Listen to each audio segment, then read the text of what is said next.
اللهم صل على حبيبنا وشفينا ومولانا أبي القاسم المصطفى محمد.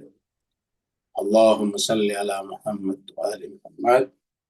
اللهم صل على محمد وآل محمد وعلى آله وصحبه ومن تبعهم بإحسان إلى يوم الدين. Jemaah sekalian, saya berbahagia, kita bersyukur bersua kembali untuk belajar hikmah atau filsafat. Dan mohon maaf, minggu lalu kita ada off karena kebetulan ada ponakan yang menikah di Jakarta dan mengambil tempat di rumah kami. Ya, jadi akhirnya kami seharian hari Sabtu yang lalu agak sibuk sehingga tidak bisa masuk filsafat dan irfan. Baik, mari kita teruskan pembahasan terakhir kita dan kita sampaikan bahwa pembahasan terakhir kita adalah pertemuan pertama untuk bukunya Suhrawardi. Ya. Buku Filsafat Iluminasi ataukah Hikmah Isyraq. Hikmah Isyraqiyah. Jadi kita masuk.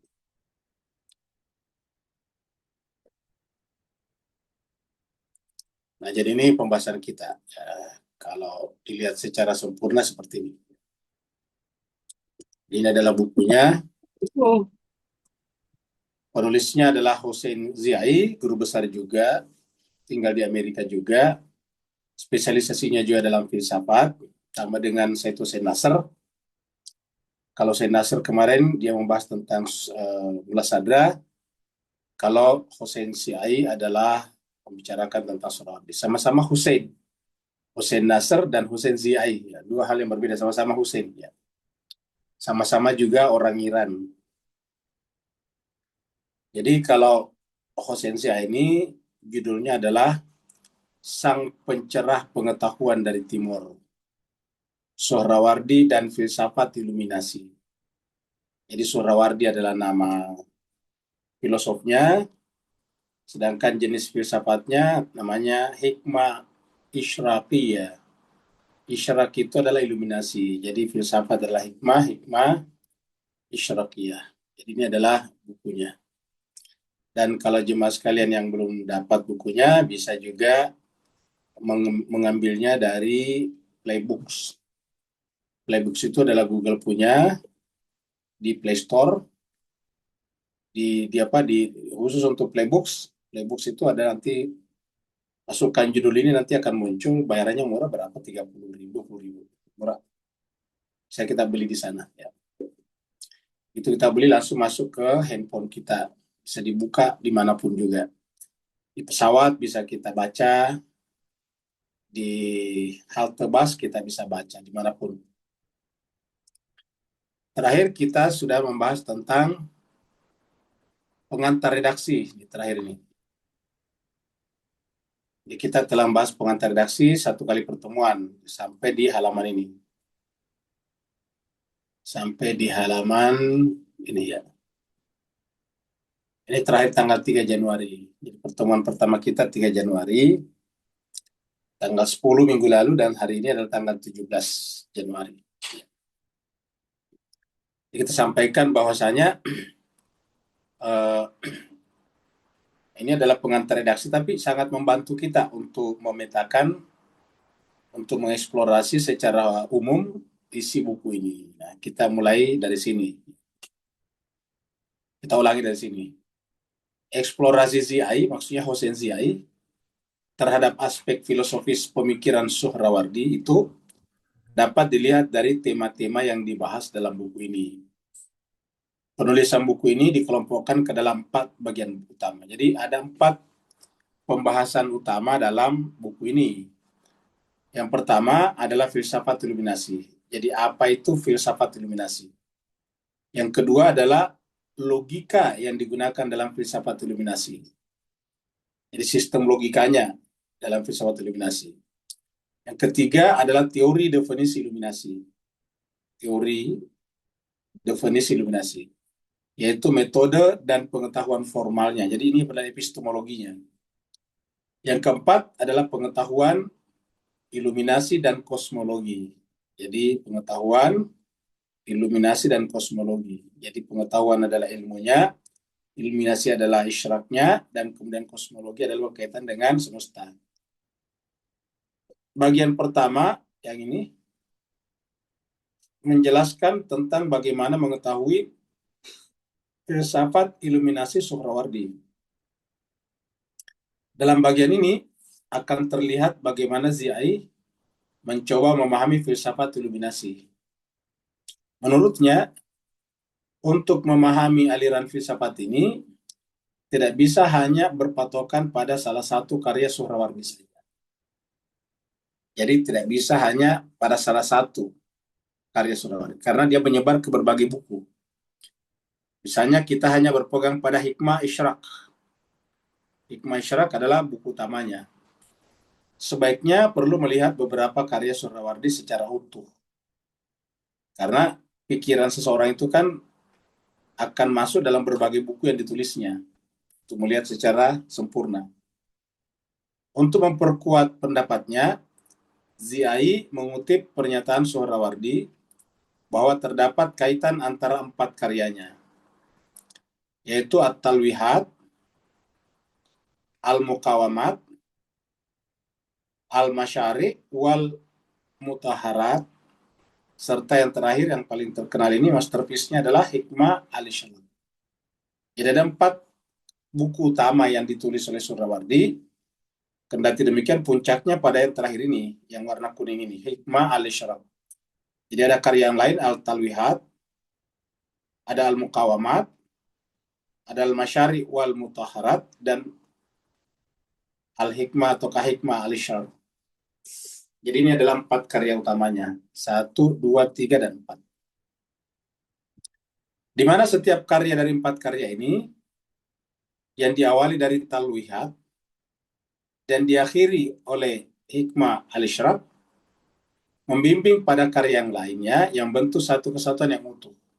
Jadi kalau ZI menganjurkan kita kalau mau memahami secara sempurna mulai daripada Talwihat, Muqawamat. Cuma sayangnya yang paling populer ini adalah Hikmah al-Isyraq. Ini yang banyak terjemahannya. At-Talwihat ini dan yang lain kayaknya belum diterjemahkan. Karena itu mesti dibaca dalam suatu urutan tertentu. Jadi urutannya ya dari sini, sini. Baru terakhir sini. Terakhir pembahasan kita di sini. Mungkin pembaca akan bertanya, mengapa mesti 4 karya ini yang dijadikan pijakan dalam upaya memahami filsafat iluminasi? Bukankah Suhrawardi hanya menjelaskan tentang keterkaitan 4 karyanya dan bukan tentang filsafat iluminasinya secara keseluruhan? Ya, jadi bukankah mengapa mesti 4 karya ini? Ya. Bukankah Suhrawardi hanya menjelaskan tentang keterkaitan 4 karyanya dan bukan tentang filsafat iluminasinya secara keseluruhan terdokumentasikan dalam 4 karya di atas? Ziai tentunya memiliki alasan. Ziai maksudnya penulis buku ini. Kan harusnya kalau menurut pemahaman kita ya buku intinya saja, yaitu Hikmah al-Isyraq. Tapi kenapa Ziai menganjurkan kita membaca berdasarkan urutan tadi? Itu pertanyaannya di sini. Karena dianggap untuk memahami secara keseluruhan ya terdokumentasikan di dalam 4 karya tersebut. Ziai tentunya memiliki alasan, tetapi tidak seperti pernyataan eksplisit Suhrawardi tentang keterkaitan 4 karyanya. Alasan yang diungkapkan di sini, maksud yang diungkapkan oleh Ziai, cenderung berasal dari hasil analisis Ziai sendiri, bukan dari Suhrawardi ya. Analisis Ziai membaca karya-karya Suhrawardi dengan mempertimbangkan berbagai aspek dan didukung pernyataan implisit Suhrawardi. Jadi ini pernyataan tidak seperti pernyataan eksplisit Suhrawardi, tetapi secara implisit ada. Pernyataan eksplisit itu artinya tertuang dengan jelas, tersebutkan dengan jelas. Kalau implisit itu hanya tersirat, tersurat ya, tersirat. Jadi eksplisit itu tersurat, ini tersirat. Jadi ini tersurat, ini tersirat.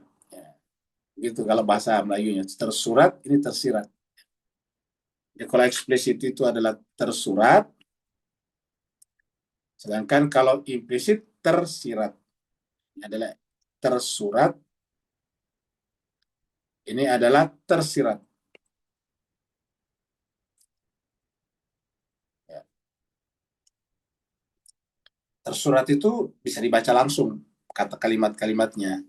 Kalau implisit itu hanya ya di belakang kata-kata, di balik kata-kata, tidak terucap secara jelas. Seperti misalnya kalau kita mengatakan saya dari tadi tidak makan, kamu itu kan berarti implisitnya adalah lapar. Walaupun tidak nyebut saya lapar, mengatakan saya dari tadi pagi tidak makan, nah, itu artinya lapar. Ala kulli hal, ZI banyak menemukan hal-hal baru dalam kajian ini, termasuk proses dan metode khusus guna memahami 4 karya Surawari tersebut. Termasuk proses dan metode khusus guna memahami 4 karya Surawari tersebut. Ingat ya sekalian, jadi yang menyarankan 4 ini adalah ZI, bukan Surawardi ya. Jadi Hossein ZI mengatakan untuk memahami pemikiran Surawardi secara sempurna, kita harus membaca 4 karya ini dan secara urut dari sini ke sini ke sini dan ke sini. Gitu. Ingat, itu bukan dari Surawardi. Itu dari Hossein ZI sebagai analis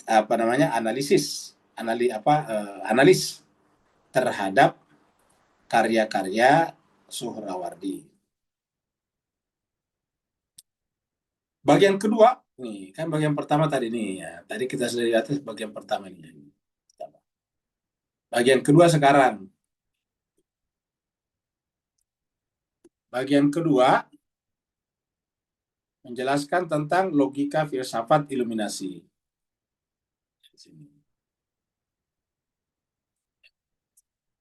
Jadi bagian kedua menjelaskan tentang logika filsafat iluminasi. Dalam pembahasan ini, Ziai memulai dengan menelaah pembahasan logika dalam 4 karya tersebut. Jadi dia mempelajari struktur logikanya Suhrawardi melalui 4 karya tadi. Melalui 4 ini, At-Talwihat, Al-Muqawamat, Al-Masyari, Wal-Mutaharat, dan Hikmah Al-Isyraq. Jadi Talwihat dulu, Al-Muqawamat nomor 2, kemudian Al-Masyari, Wal-Mutaharat, dan baru Hikmah Al-Isyraq. Jadi ulangi lagi bagian kedua, menjelaskan tentang logika filsafat iluminasi. Dalam pembahasan ini, Ziai memulai dengan menelaah pembahasan logika dalam 4 karya tersebut. Jadi dia mulai dengan 4 karya tersebut.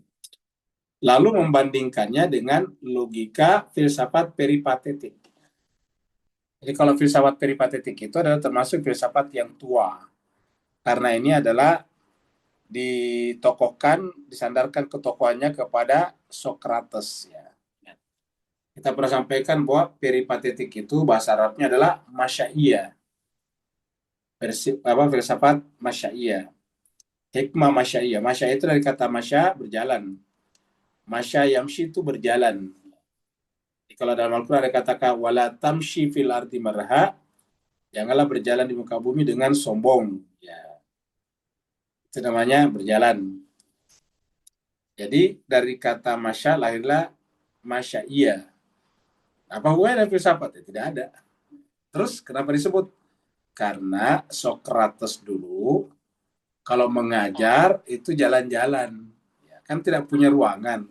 Socrates itu kan bukan orang kaya. Socrates itu orang per orang. Jadi Socrates itu tidak memiliki akademi, tidak memiliki lembaga, tidak memiliki institusi. Socrates hanya mau mengajar saja. Kebetulan dia banyak tahu. Nah, siapa yang belajar datanglah kepada dia. Ya, caranya Socrates karena tidak punya tempat, ya jalan-jalan di bawah pohon biasanya. Pohon satu duduk lagi, pohon sebelah lagi sana duduk kayak begitu. Dan murid-muridnya banyak. Di antara murid-muridnya banyak anak pesohor, anak petinggi, anak ningrat. Di antara anak ningrat itu adalah Plato. Jadi Plato itu adalah murid daripada Socrates. Jadi nanti yang mempopulerkan peripatetiknya Socrates itu adalah Plato. Gitu. Jadi peripatetik artinya bahasa Yunani artinya berjalan-jalan. Di filsafat berjalan-jalan. Filsafat berjalan-jalan. Kita lihat di sini. Surat 25, ayatnya 63. A'udzubillahi minasyaitonirrajim. Bismillahirrahmanirrahim. Wa ibadur rahman. Dan hamba-hamba Allah yang pemurah adalah alladzina, orang-orang yang yamshuna. Ini yamshu dari kata masya yamshu. Masya yamshu. Jadi berjalan. Masya yamshuna, berjalan. Ya ini kata berjalan yamshuna, masya yamshu. Alal ardi, di muka bumi. Haunan, rendah. Nah, intinya adalah yamshunya di Quran ada, masya yamshi. Kita lihat lagi misalnya di dalam surat 31. Kita lihat di sini. Ya, Nabi apa namanya? Luqman mengajari anaknya dengan mengatakan wala tusair khaddaka linnasi wala tamshi, la tamshi. Ini ada ya jadi sini tapi karena adalah dia dihilangkan. Wala tamshi fil ardi, ini kan larangan. Jadi wala tusair, dan jangan engkau memalingkan khaddaka, perhatianmu dari manusia. Wala tamshi, dan jangan berjalan. Ya, sama tamshi, berjalan. Nah, janganlah berjalan di muka bumi maraha, dengan angkuh sombong. Nah, jadi kata-kata masya yamshi itu ada di Quran. Maka masya yamshi itulah yang digunakan menerjemahkan menjadi filsafat atau hikmah masyaiyah, masya berjalan. Terjemahkan dari filsafat peripatetik. Dari filsafat peripatetik.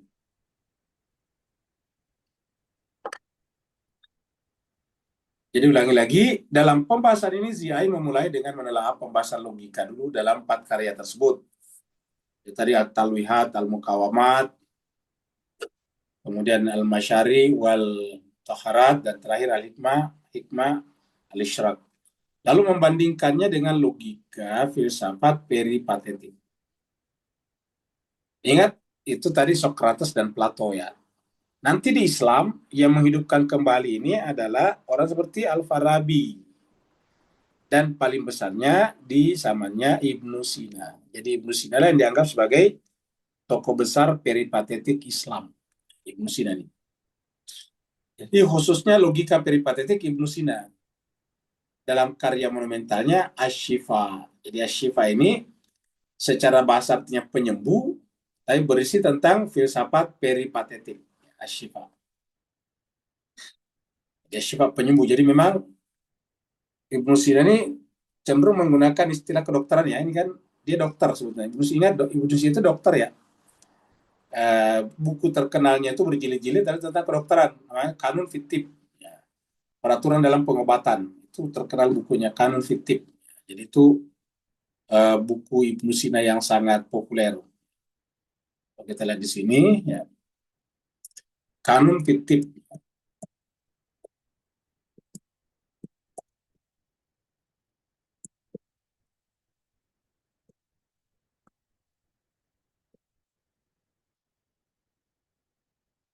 Ibnu Sina. Dia. Jadi ini adalah,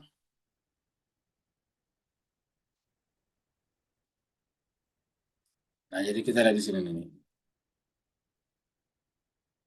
Dan ternyata ada terjemahnya sekarang ini. Jadi Al-Kanun Fitib. Ini dia. Kanun Fitib ini.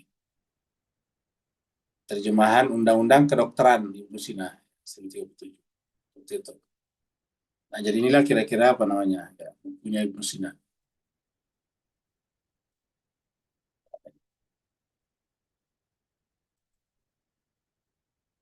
Nah, ini dia kanun fiktif. Kanun Al-Kanun fiktif, membaca filsafat kesehatan Ibnu Sina. Ini kanun kedokteran. Ini adalah Ibnu Sina. Ya.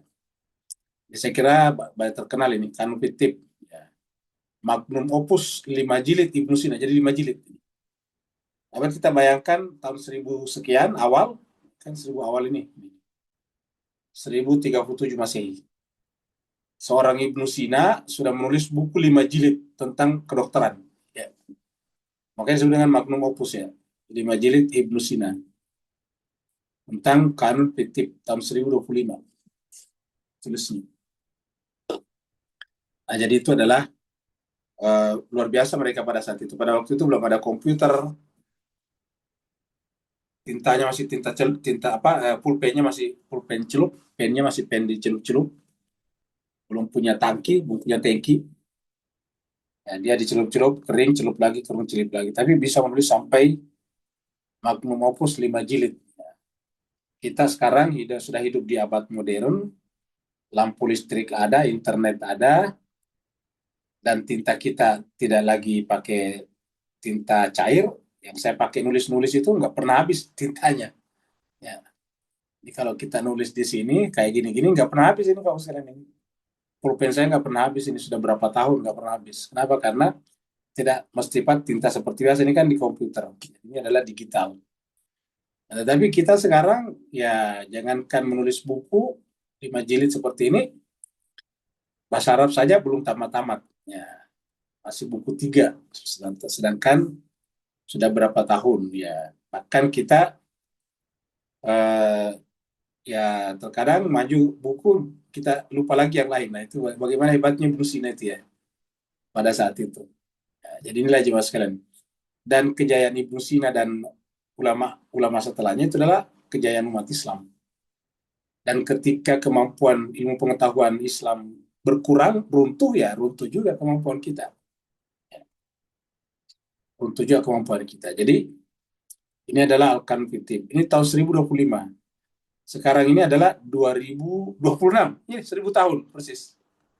Sekarang kan 2025 kan, 2026 baru masuk 2026. Berarti ini buku pas 100 tahun, 1000 tahun ya. Bukan 100 ribu. 1 milenium, bukan 1 abad. 1 milenium. 1 abad.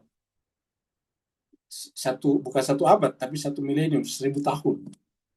Jadi bayangkan 1000 tahun yang lalu, terbayangkan, saya kira kita semuanya ini belum tahu di mana kita pada saat itu. Saya, Bapak, Ibu semuanya belum tahu di mana pada saat itu 1000 tahun yang lalu.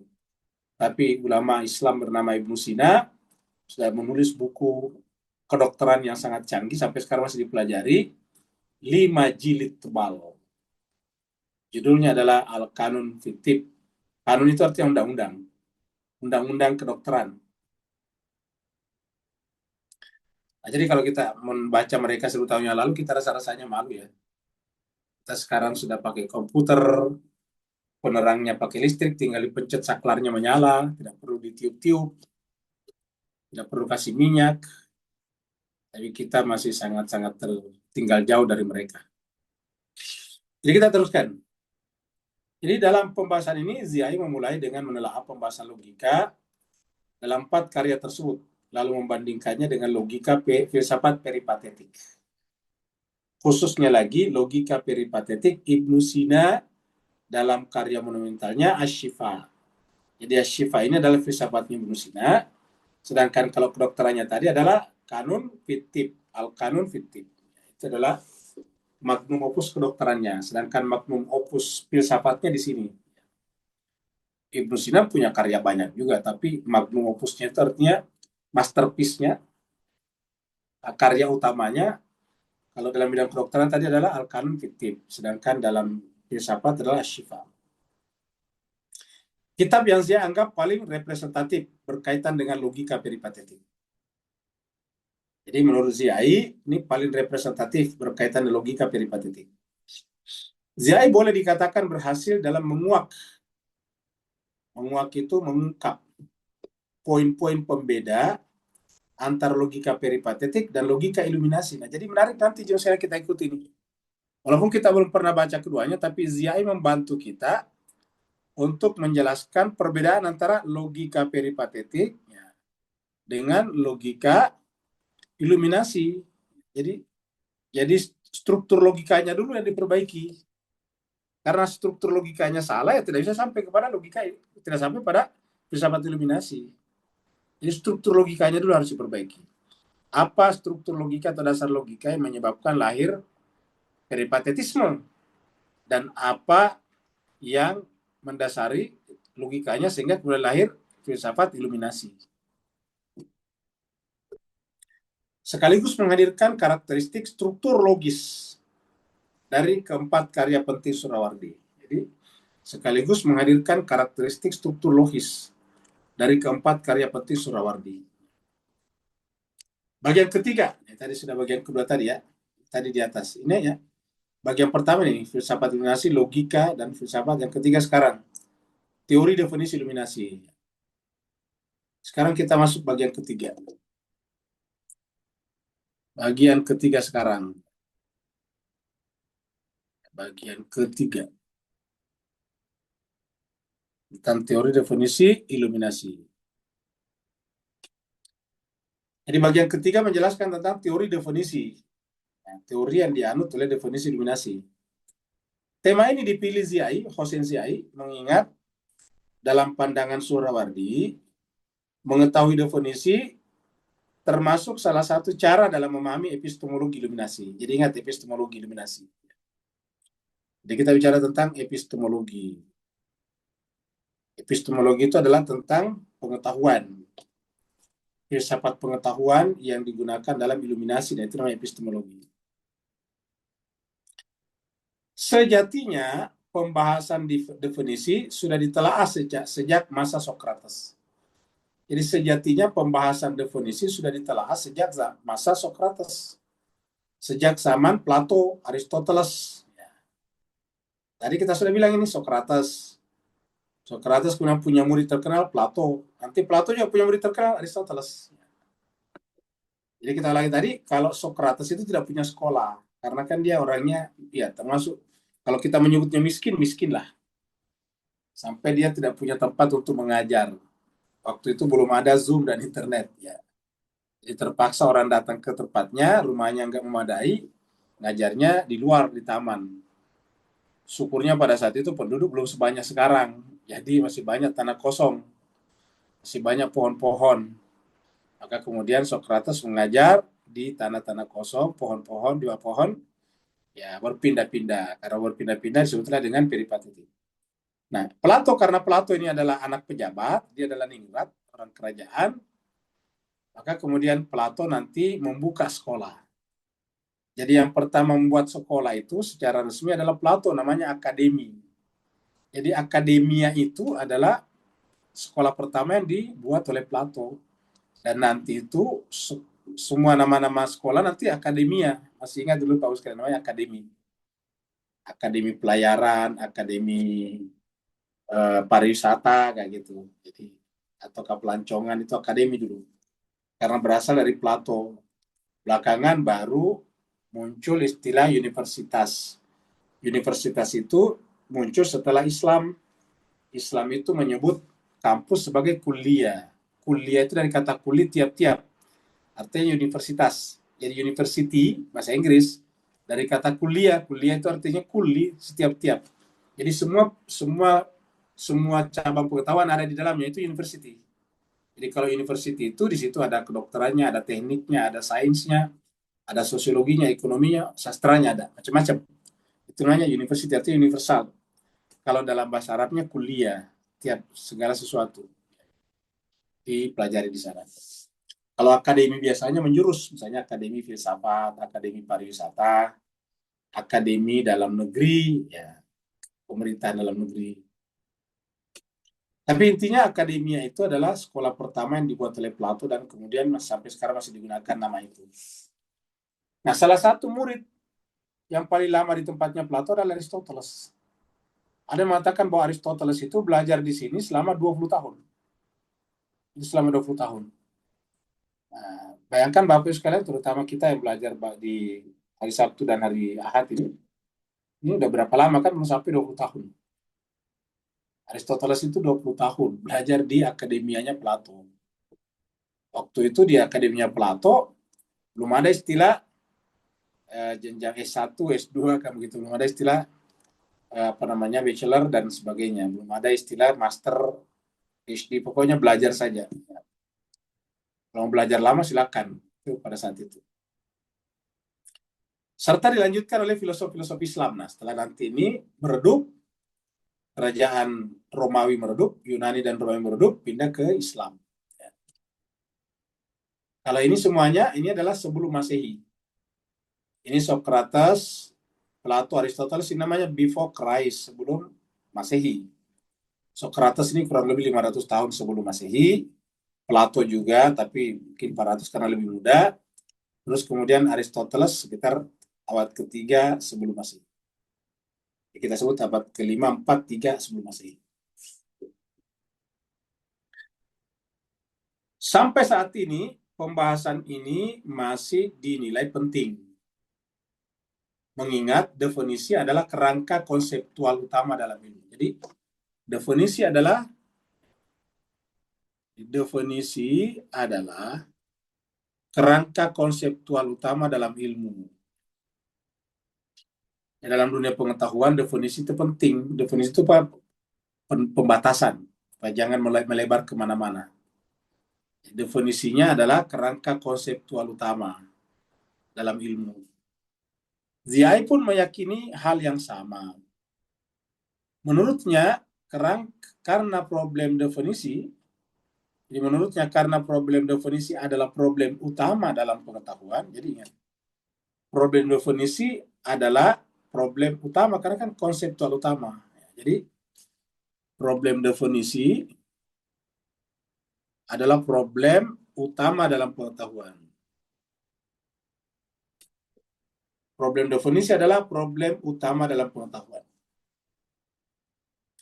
Tentu memahami teori definisi Suhrawardi menjadi langkah penting pertama dalam menjawab pertanyaan. Menjadi langkah penting pertama dalam menjawab pertanyaan. Apa pertanyaannya? Ini sederhana. Apakah filsafat iluminasi itu? Apakah filsafat iluminasi itu? Apakah filsafat iluminasi itu? Jadi jemaah sekalian, ini pulpen saya bisa ganti-ganti warnanya, padahal tidak ada tangkinya. Kenapa? Karena digital. Tinggal di atas sini aja diganti. Nah, itulah kita punya kelebihannya sekarang. Kalau dulu kan nggak mungkin ya. Ini warnanya masih bisa dicari di sini lagi. Gitu. Nah, jadi jemaah sekalian seperti itu ya. Apakah filsafat iluminasi itu? Apakah filsafat iluminasi itu? Nah, tentu jawabannya nanti definisinya. Kembali ke sini nih, definisi. Ini definisi. Kalau bertanya, apa filsafat iluminasi? Harus mulai dari definisi. Karena definisi adalah kerangka konseptual utama dalam ilmu. Definisi adalah kerangka konseptual utama dalam ilmu. Pada akhirnya, tulisan dalam bagian ini berusaha menganalisis atau menganalisa apakah teori definisi Suhrawardi benar-benar baru atau hanya melengkapi teori definisi dari filosof-filosof sebelumnya. Untuk mengetahui baru atau tidaknya ya, tentu kita tahu filosof sebelumnya dan Suhrawardi. Itu bagian ketiga. Jadi bagian ketiga tadi adalah ini, tentang teori definisi. Yang terakhir bagian keempat. Bagian keempat. Jadi bagian keempat ini.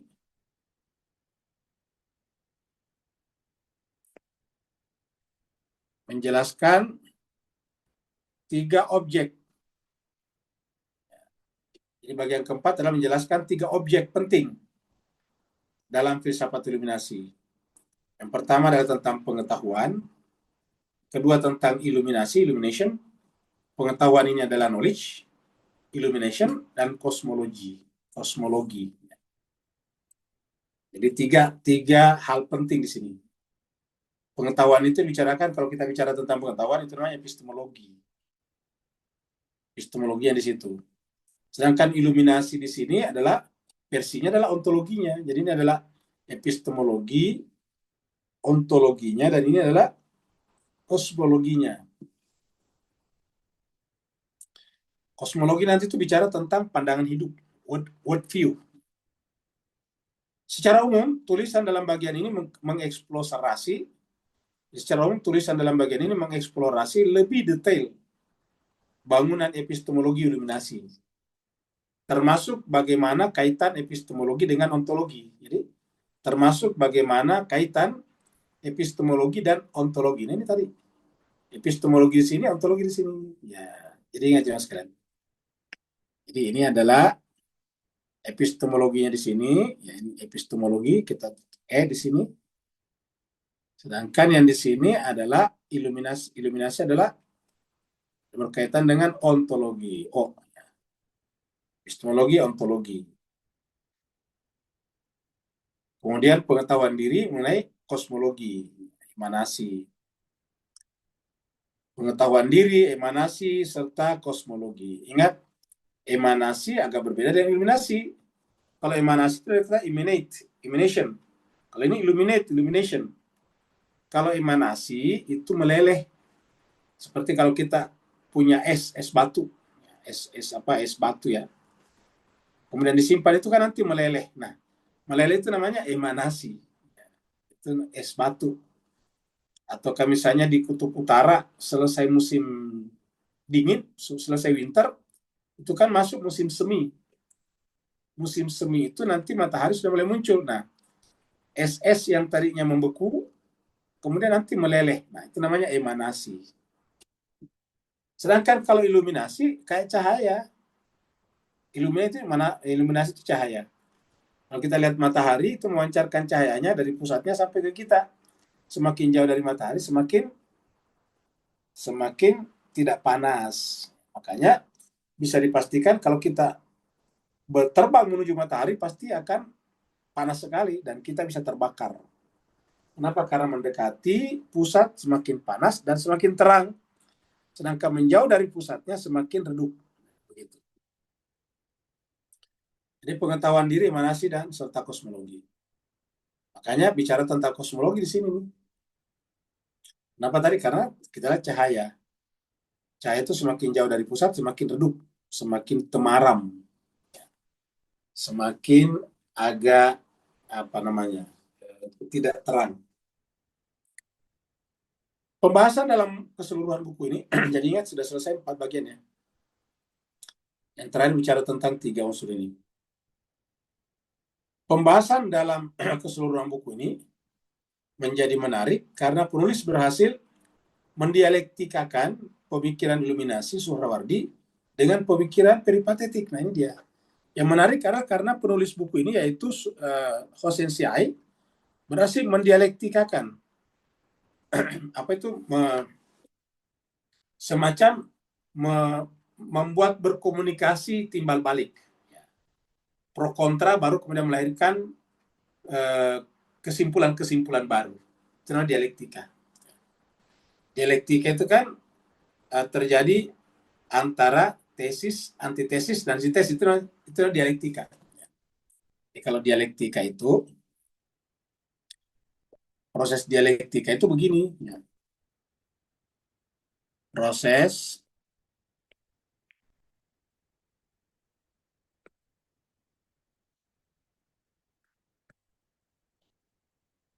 dialektika.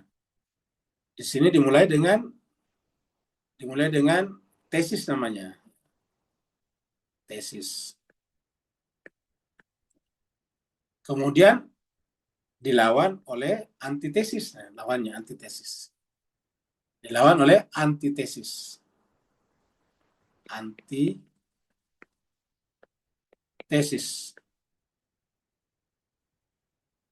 Terjadi namanya dialog. Tesisnya coba dilawan. Kenapa dilawan? Untuk membuktikan benar atau tidak. Jadi nanti dalam tesis antitesis terjadi namanya dialog verifikatif dan dialog falsifikatif. Jadi mau diverifikasi apakah tesis ini benar atau tidak. Kalau salah difalsifikasi, ya, di mana salahnya. Jadi ini namanya antitesis. Jadi pertanyaan-pertanyaan yang anti terapi ini namanya antitesis. Nanti kemudian lahirlah. Kemudian nanti dari sini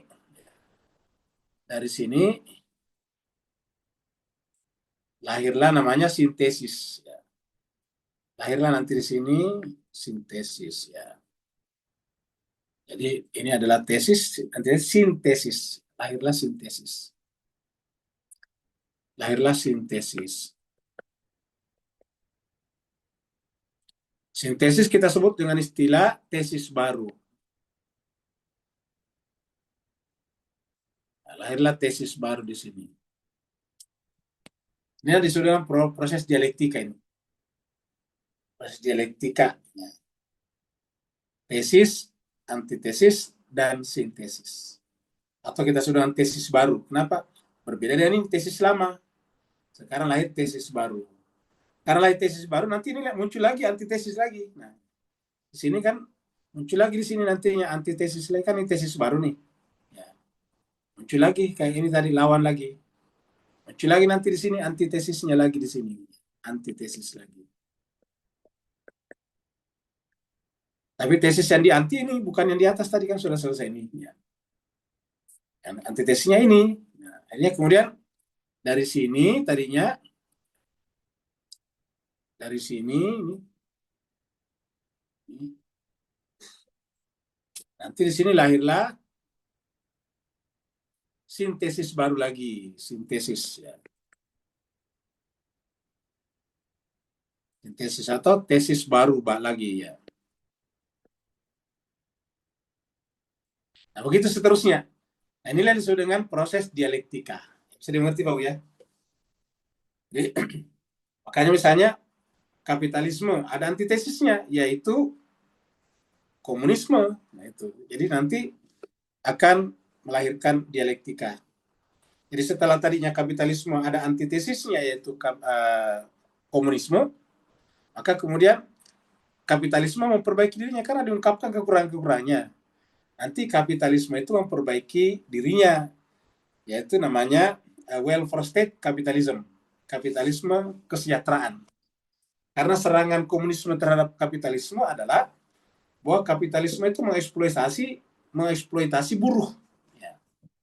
Mengeksploitasi tenaga buruh, sehingga buruh bekerja keras, kerjanya 10 tapi yang diterima cuma 6. 4-nya diambil oleh si pemilik modal. Nah, itu namanya eksploitasi buruh, gitu. Nah, sehingga kemudian setiap buruh memberikan 4 poin kepada pemilik atau owner, maka kemudian yang semakin kaya adalah owner ataukah kaum kapitalis. Nah, akhirnya kemudian memang ini ada benarnya, maka kapitalisme memperbaiki dirinya, melakukan sintesis baru namanya, yaitu membuat namanya welfare state capitalism, kapitalisme kesejahteraan, yaitu bahwa mereka memperbaiki nasib buruh. Jadi buruh itu diberikan perlindungan, asuransi, dan sebagainya. Jaminan pensiun, kayak gitu-gitu. Kesehatannya dijamin, bahkan juga diberikan perumahan, dikasih perumahan, dan sebagainya. Nah, itu namanya antitesis. Nah, begitulah kira-kira aja Mas kalian. Sekarang kita balik lagi ke sini. Jadi pembahasan dalam keseluruhan buku ini menjadi menarik karena penulis berhasil mendialektikakan dialektika. Jadi kata dasarnya dialektika. Kata dasarnya sini dialektika. Dialektika kita kasih warna yang terang. Dialektika ya. Jadi penulis maksudnya di sini adalah Hosensi Ayah. Penulis buku ini berhasil mendialektikakan pemikiran iluminasi Surawardi dengan pemikiran peripatetiknya. Jadi berhasil mendialektikakan ini pemikiran iluminasi Surawardi dengan pemikiran peripatetik. Ya, pemikiran peripatetik ya Ibnu Sina dan tokoh-tokohnya. Jadi karena peripatetik duluan, maka tentu adalah diberikan tantangan semacam antitesis supaya lahir begini toh yang menyebabkan lahirnya iluminasi Surawardi. Mungkin karena sulit untuk berbicara sekaligus, memahami filsafat iluminasi tanpa menyinggung filsafat peripatetik, ingat. Jadi sulit untuk berbicara sekaligus memahami filsafat iluminasi tanpa menyinggung filsafat peripatetik.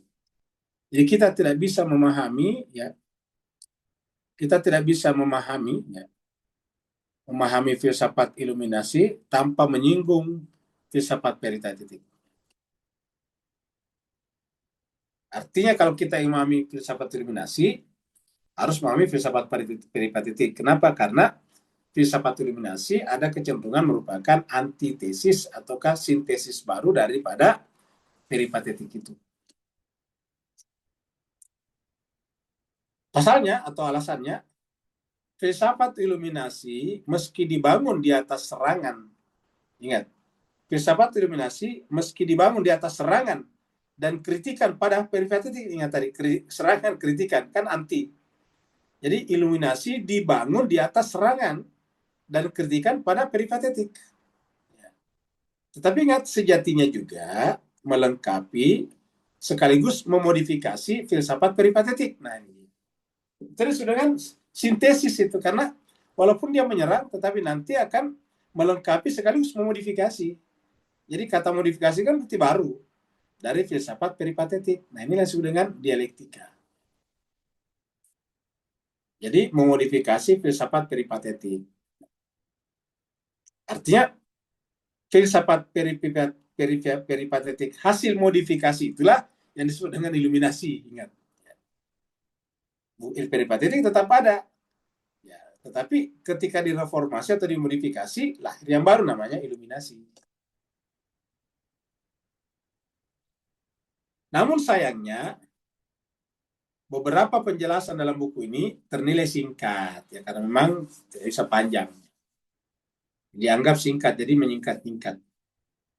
Hal ini bisa dimafhumi, dipahami, mengingat di awal penulis sudah menyatakan untuk menjelaskan uraian-uraiannya dengan tidak bertele-tele.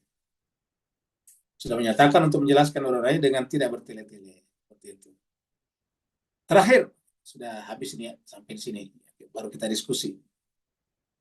Terakhir, sejauh ini karya tentang pemikiran Suhrawardi masih terbilang minim. Lihat ya, karya maksudnya studi tentang karya-karya atau tentang pemikiran Suhrawardi terbilang masih minim. Yang paling banyak itu adalah seperti misalnya Ibnu Sina, ada banyak. Mullah Sadra juga masih terbilang minim sebetulnya. Tapi belakangan ini sudah mulai banyak. Yang banyak kita seperti misalnya Ibnu Arabi banyak. Ya, jadi karya Ibnu Arabi banyak. Ibnu Sina juga banyak. Yang masih kurang adalah Suhrawardi. Mungkin lantaran kompleksitas. Ya, jadi ingat, penyebabnya karena orang susah mempelajarinya. Makanya kita pun kalau langsung agak ribet, ruwet. Makanya kita menggunakan perantara, membaca buku orang yang telah membacanya secara sempurna. Dalam hal ini adalah Profesor Hossein Ziai. Jadi penyebabnya adalah mungkin lantaran kompleksitas. Kompleksitas itu agak kompleks, agak ribet, rumit. Dan kesulitan dari pemikiran seorang tokoh yang konon telah mengubah hidup seorang Henry Corbin, bayangkan.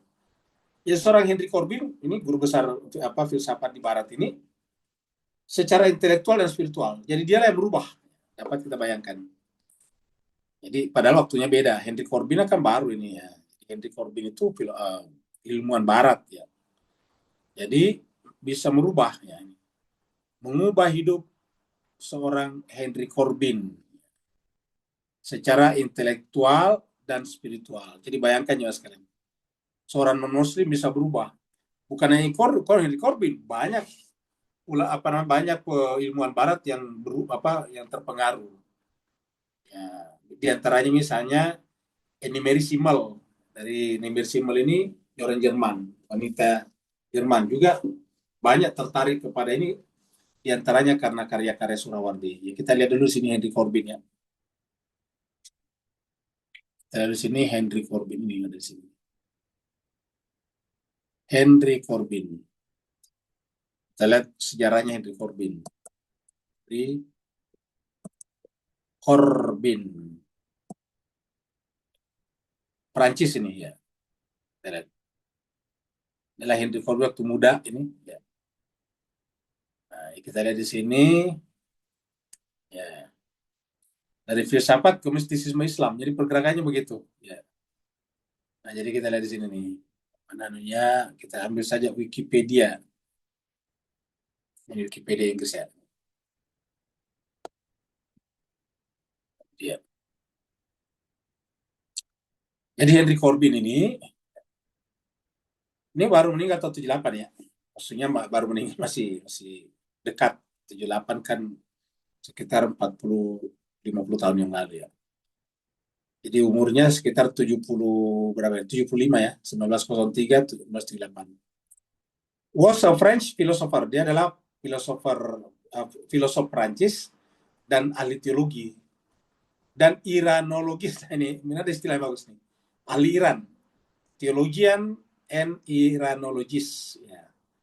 Professor of Islamic Studies at the École Pratique des Hautes Études, ini bahasa Prancis.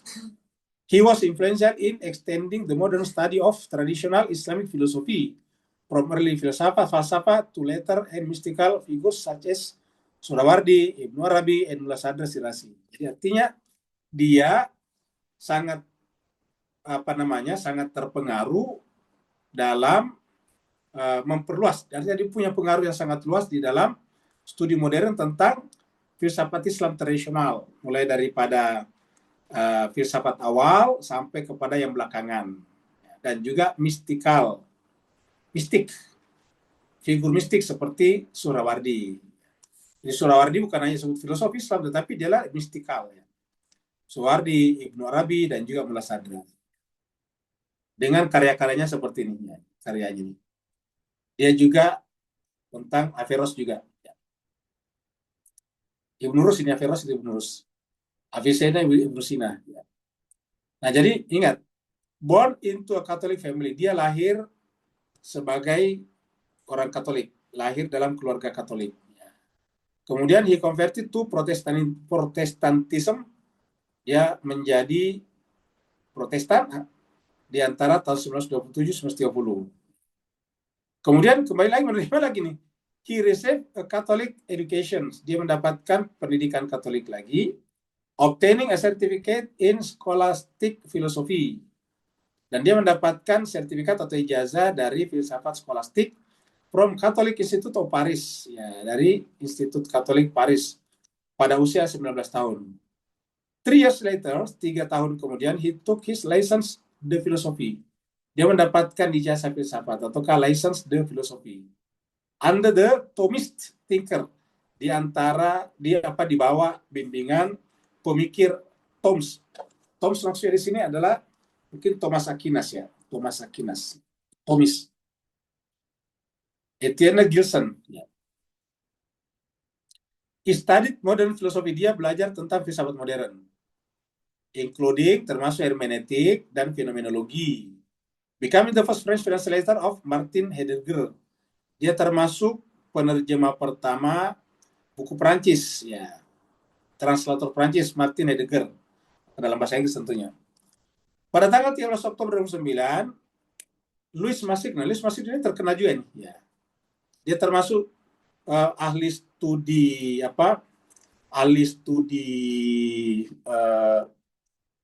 Islam di Sorbonne, dan Dr. Sariati yang nanti menjadi salah satu arsitek revolusi Gilram juga pernah belajar sama Louis Massignon ini.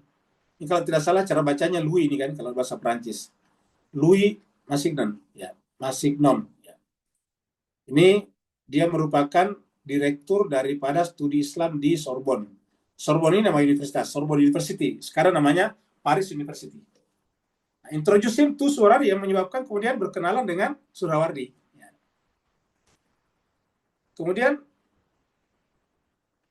menjadi pemikir nih. Ya. Maksudnya Surawardi adalah pemikir Muslim Persia abad ke-12. Ya. The 12th century Persian Muslim thinker. Dalam interviewnya terakhir, Corbin mengatakan, through my meeting with Suhrawardi, nah, perhatikan ini kata-katanya, kita besarkan ini. Ya. Karena ini kan ini bahasa Wikipedia Inggris, artinya yang bikin bukan orang Islam. Nah, dikatakan di sini bahwa dalam wawancaranya terakhir mana tadi? In a late interview, Henry Corbin mengatakan, through my meeting with Suhrawardi, melalui pertemuan saya dengan Surawardi, maksudnya pertemuan pemikiran ya, karena ini kan jauh bedanya. Ini 1200-an, Ini 1900-an, kayak begitu. Berbeda 700 tahun. Jadi kata meeting di sini maksudnya pertemuan pemikiran. Jadi through my meeting with Surawardi, my spiritual destiny, maka keadaan spiritual saya was sealed. Platonism expressed in terms of Zoroastrian angelology, ya, of ancient Persia. Angelology mungkin ini tentang malaikat kali ya. Of ancient Persia, Persia lama, illuminated the path that I was seeking. Nah, perhatikan ya sekalian. Jadi keadaan spiritualnya kemudian terbuka. Kemudian melalui Platonisme. Ingat Platonisme tadi kan peripatetik ya. Ya, yang terekspresikan dengan istilah Zoroastrian, angelology of ancient Persia, Persia kuno, illuminated the path, ya, menerangi jalan yang kemudian saya cari. Jadi seperti itulah. Lalu kemudian setelah itu bertemu dengan Surawardini, ingat Surawardini, he thus dedicated himself to understanding Iranian Islam. Karena terpukau dengan Surawardi, maka kemudian dia mendedikasikan dirinya untuk memahami, untuk mempelajari Islam Iran. Makanya tadi disebut dengan Islam Iranologis ya. Dia mempelajari Iran, bukan hanya Islam tapi Irannya. Iranologis tadi di atas. Which he believes esoterically express all the perennial insight related to Zoroastrianism and Platonism. Yang dia percaya secara esoterik, maksudnya secara implisit, terekspresikan kepada pengenalan perennial yang lebih tua yang terkait dengan Zoroastrianisme dan Platonisme. Zoroaster itu adalah agama agama lamanya Persia sebelum Islam, Zoroaster. Sana terkenal istilah Ahura Mazda, Tuhannya Ahura Mazda. Kemudian Platonisme tadi adalah peripatetik, Platonisme, Plato. Nah, jadi seperti itulah. Makanya sejak itu, sejak itu Corbin regularly spend time in Iran. Kemudian setelah itu Corbin secara reguler menghabiskan waktu di Iran. Working with Shia thinkers, bekerja bersama dengan pemikir Syiah, saja seperti Muhammad Hussein Tabatabai and Syed Hossein Nasr. Nah, coba kita lihat. Jadi begitu besarnya peranan Surawardi di situ. Ya, seperti itu.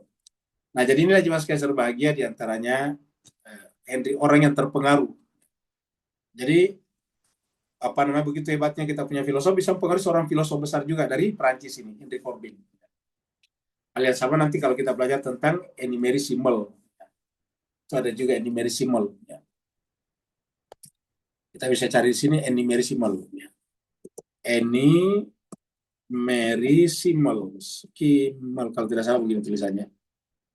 Nah ini dia. Emery Simmel ya. Emery Simmel orangnya. Dia banyak menulis tentang mistikisme Islam. Ini kelahiran Jerman ini. Jerman.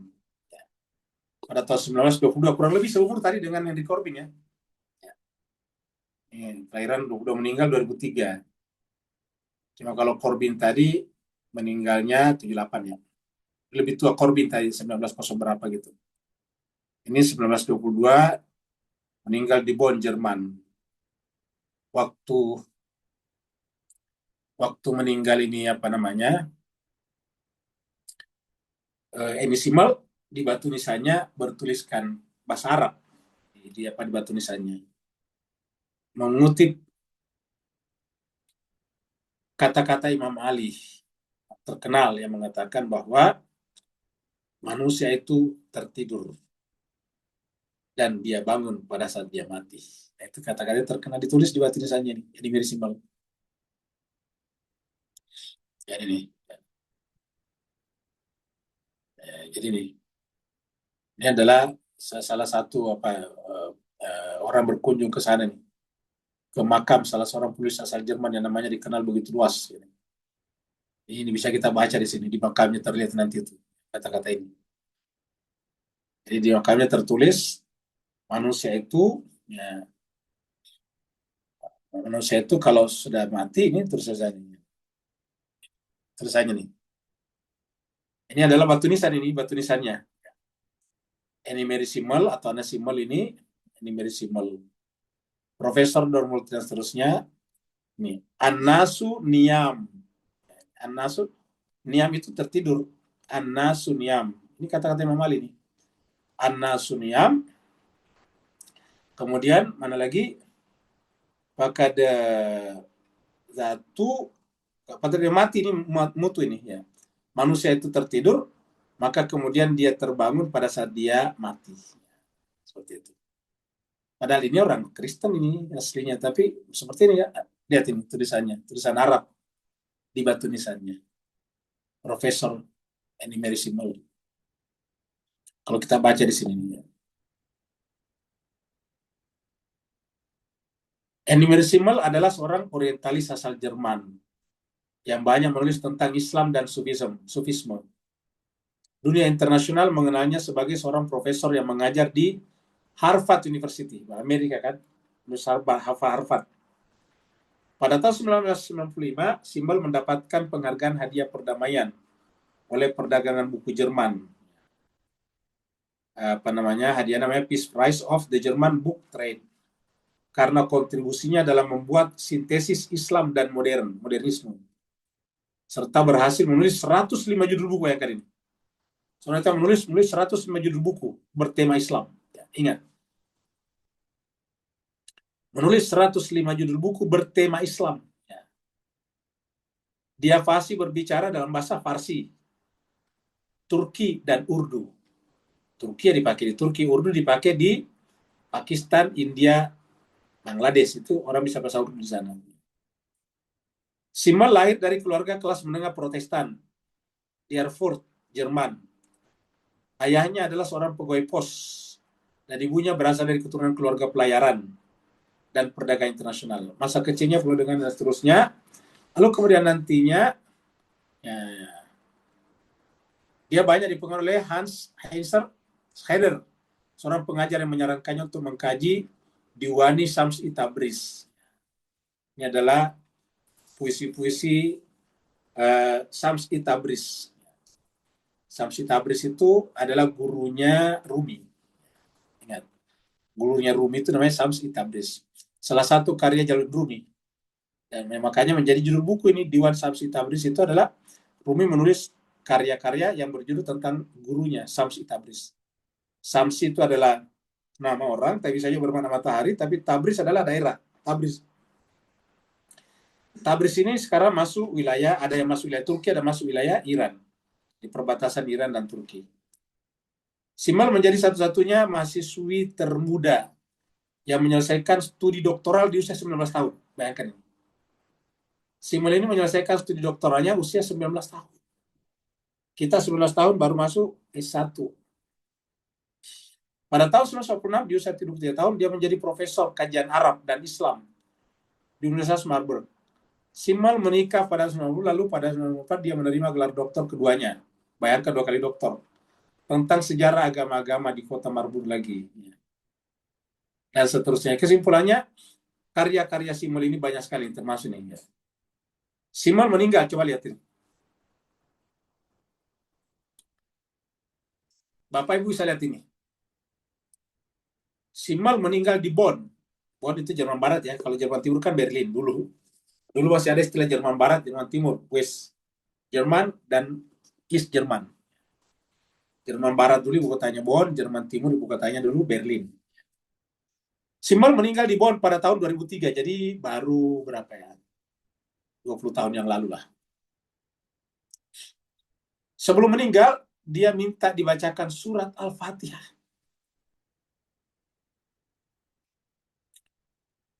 Ketika dia dimakamkan, padahal ini adalah orang Protestan. Jadi sebelum meninggal, dia minta dibacakan Al-Fatihah. Teman-temannya mengukir moto hidupnya di atas batu nisannya dalam bahasa Arab dan Jerman, yang artinya sungguhnya manusia itu tertidur. Dan ketika mereka mati, maka mereka terbangun.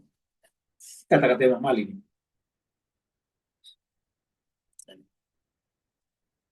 Bahasa Jermannya begini. Ya. Ini, ini adalah sumbernya, sumber daripada ini. Oh, dia memang ada ditulis di kuburannya. Ya, seperti itu. Nah, jadi ini cuma sebagai orang-orang Barat yang belajar Islam. Sementara mungkin kita tidak sedalam mereka. Pada mereka ini kan tadinya startnya dari agama lain, Protestan, Katolik, dan sebagainya. Kita kembali di sini menyelesaikan ini. Kita menyelesaikan tadi pembahasan kita, tinggal dikit ini ya. Di Barat, jadi ini tadi seorang Henry Corbin terpengaruh tadi oleh Surawardi ya. Di Barat, beberapa pengkaji Surawardi baru muncul sejak sekitar 1 abad yang lalu, 100 tahun yang lalu. Di antaranya Otto Spies, Helmut Ritten, Louis Masina tadi nih, ya. Serta Henry Corbin yang sangat berjasa dalam mengenalkan Surawardi dan pemikirannya pada dunia Barat. Jadi ingat mas sekalian, justru yang banyak mengkaji para ulama ilmuwan kita adalah orang Barat. Di kita Islam sangat sedikit, sangat sedikit. Jadi apa yang terjadi di dunia Islam sebetulnya di dunia Timur sekarang yaitu semangat keilmuan yang sangat rendah, sangat rendah. Lihat aja di kita yang mau belajar sih berapa, sangat rendah, sangat lemah. Kita ini belajar tidak dipungut bayaran, tidak ada ujian-ujiannya, tapi masih sangat sedikit yang mau belajar. Jadi semangat keilmuan kita itu sangat rendah. Dan ingat mas sekalian, jangan kita pernah bermimpi menggantikan posisi peradaban Barat kalau kita sendiri tidak memiliki semangat keilmuan. Karena peradaban itu tidak bisa dibangun hanya dengan doa-doa, dengan wiridan-wiridan, nggak bisa. Peradaban dibangun dengan ilmu pengetahuan.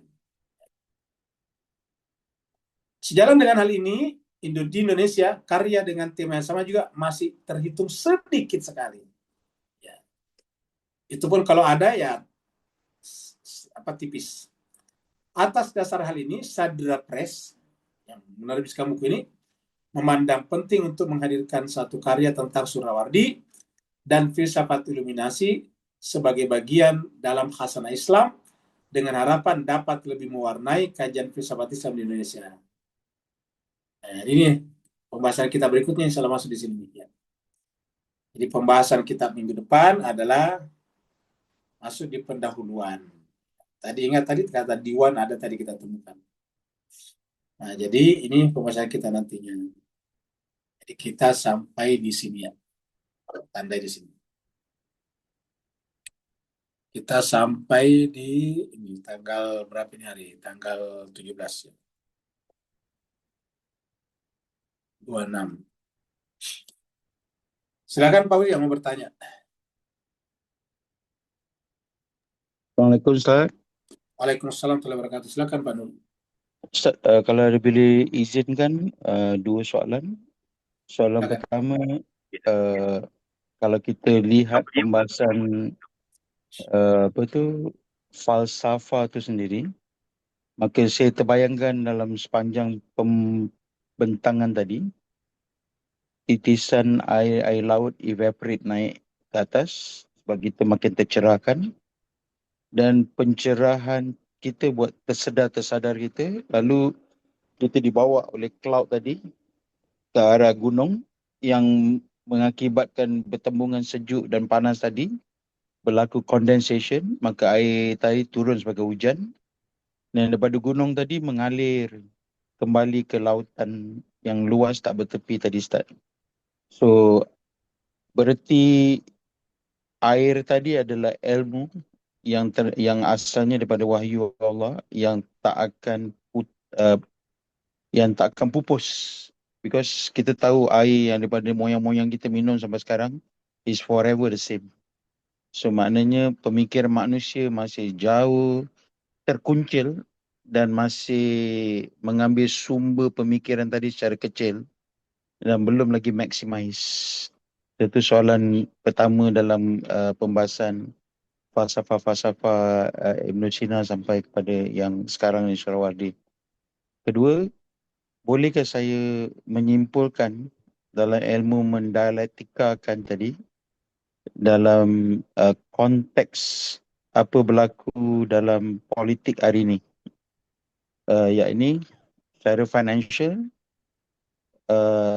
tesis dan sintesis berlaku ketika Rothschild latih ilmu financial pada 4 anak lelakinya, lalu